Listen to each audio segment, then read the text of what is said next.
The starting point was actually that the game was going to be a bit dark, a bit violent, and it was going to take place in an Anglo-Saxon country, something like a fictional England in 1666. And from that point there, we started to develop the world, and I brought the game a bit into the present and into the future, and it became this rather a pure science fiction rather than a historical medieval piece of fiction. The theme is again an oppressed, non-existing fictional city, which is my specialty. I've been doing this most of my life, so this would be another similarity. But there was, of course, a request from the Arkane team that I do a few things that are similar to Half-Life 2 because there are many fans of the game there. So I was trying to resist, but maybe some of the machines would go in that specific dark industrial style that I usually do.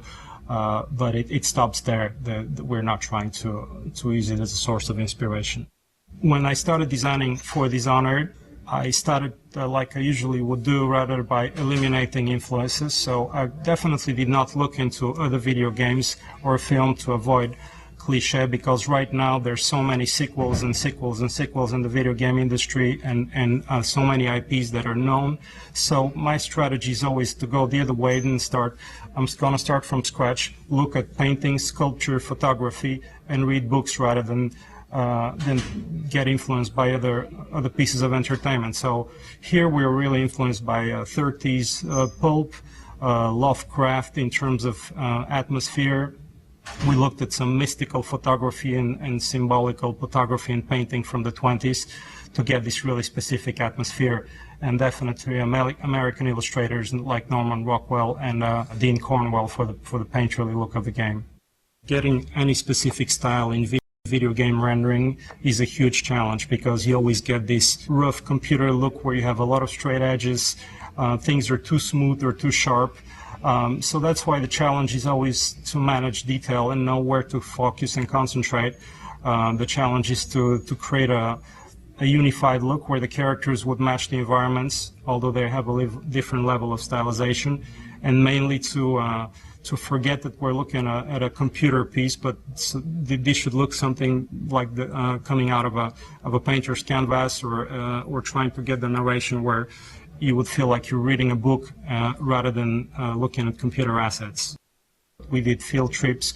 We went to London with the art team of Arkane, with their art director Sebastian. We took a lot of photos from Edinburgh, London. We went as far as going into pubs and analyzing what defines the British face, just to get a lot of personality and character into those characters we have, rather than having co-workers' face glued onto on an enemy. So we did a really thorough research of what defines British architecture and, let's say, morphology.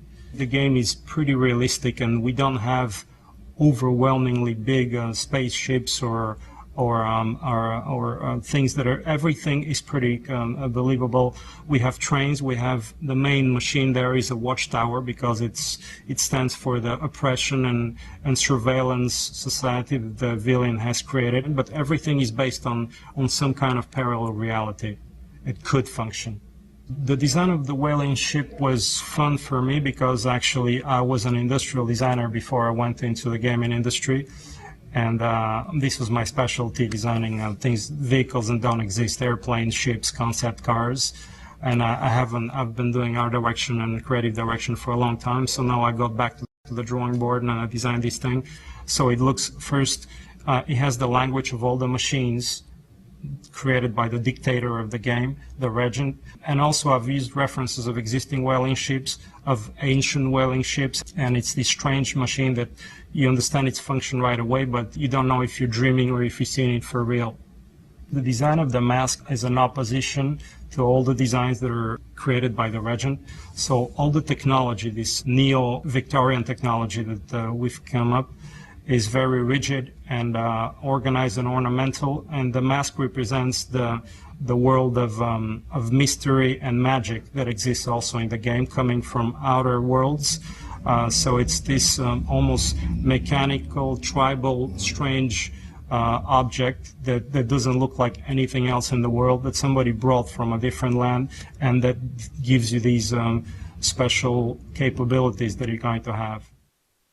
As early back as like 1987, when Dungeon Master came out on the Atari 1040 ST, I've loved games that were first-person, some combination of visceral action and mobility, immersive movement through the world, and with RPG features, and whether that includes like tactical power combinations that you can put together or moral expression or whatever. I've always loved that, right?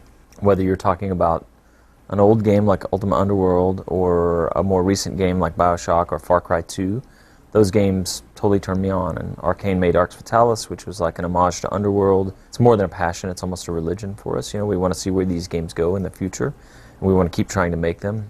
And so for us, it was like just like about recruiting more and more people that love those kind of games, understand them. And over the course of the years, we've hired more and more people that get those games. Harvey being one of them, but there are other people like Ricardo Barr, who was on Deus Ex as well, Monty Martinez, who was on Deus Ex. Deus Ex was an opportunity to work with Warren Spector and some really talented people, and I kind of saw it as Underworld with guns, and it was like the most thrilling alignment of the right circumstances and the right people that I've been able to experience so far. But Raph and I have super high hopes for Dishonored. We're having a great time working on it, and it seems like our publisher understands what we do, and they're very supportive of it. ZeniMax is not asking us to be somebody we're not. They're not asking us to make a game that is somebody else's game. All of that interest in those types of games have led to this point where when Raph and I talk about our game, it's like 85% of the time he can finish my sentences, I could finish his. Our goal from the start has been to have deep systems that interact with each other in very complex ways. So we'll make a feature of the game, and it works in a certain way every time you do it.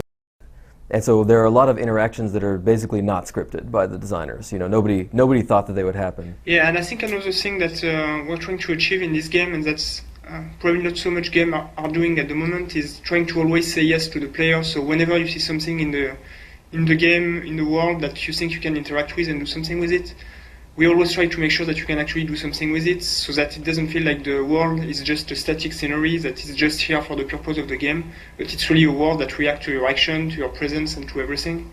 So I think it's really something really strong in what we are doing, and again, it comes back again to the idea of the simulated world that you can play in, basically. The cool things about things like fantasy novels or science fiction novels is that they transport you somewhere. So I want to go into a new world that I've never been into before and explore it. And then when I'm in that world, I want to be able to make choices that have like really cool consequences. So I feel like I have some agency in this world. I can make an impact and change things down the road. So those are the kind of games that I really like, and that's what I really hope we can pull off here with Dishonored. So now, like working with on Dishonored with Harvey, for us is like we come at the very the most mature moment of Arkane, where our hope is that everything we've learned and for the good and the bad, we are able to now use for the best for this game.